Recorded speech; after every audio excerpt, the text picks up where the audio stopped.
નમસ્કાર દર્શક મિત્રો, હું છું રૂપલ લુણીચિયા. સંપૂર્ણ ન્યૂઝમાં આપનું સ્વાગત છે. રાજકોટ ગેમ ઝોનમાં બનેલા અગ્નિકાંડ બાદ રાજ્યભરમાં ફાયર સેફટી સુવિધા અંગેની તપાસ કરવાના આદેશના પગલે ડીસામાં આરોગ્ય વિભાગ દ્વારા શહેરની તમામ હોસ્પિટલોમાં ફાયર સેફટી ચેકિંગ ડ્રાઈવ હાથ ધરવામાં આવી હતી. આ તપાસ બાદ સંપૂર્ણ રિપોર્ટ જિલ્લા કલેક્ટરને સોંપવામાં આવશે.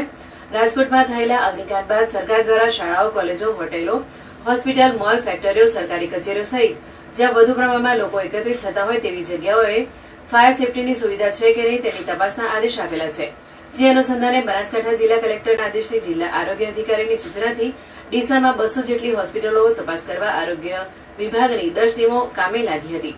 આ અંગે ડીસા તાલુકા પ્રાથમિક હેલ્થ ઓફિસર ડોક્ટર પીએચ ચૌધરીએ જણાવ્યું હતું કે ડીસા શહેરની તમામ હોસ્પિટલોમાં ફાયર સેફટી ચેકિંગ ડ્રાઈવ હાથ ધરાઈ છે, જેમાં અલગ અલગ ટીમો હોસ્પિટલોમાં જઈ ફાયર સેફટી સુવિધાના સાધનો છે કે નહીં, એન્ટ્રી અને એક્ઝિટ યોગ્ય રીતે ખુલે છે કે નહીં, આગ લાગી શકે તે રીતે કોઈ વાયરિંગ ખુલ્લા છે કે નહીં સહિતના તંત્ર દ્વારા કરાયેલા દિશા નિર્દેશો મુજબની સુવિધાઓ છે કે નહીં તેની તપાસ હાથ ધરી રિપોર્ટ બનશે, જે રિપોર્ટ જિલ્લા કલેક્ટરને સોંપવામાં આવશે.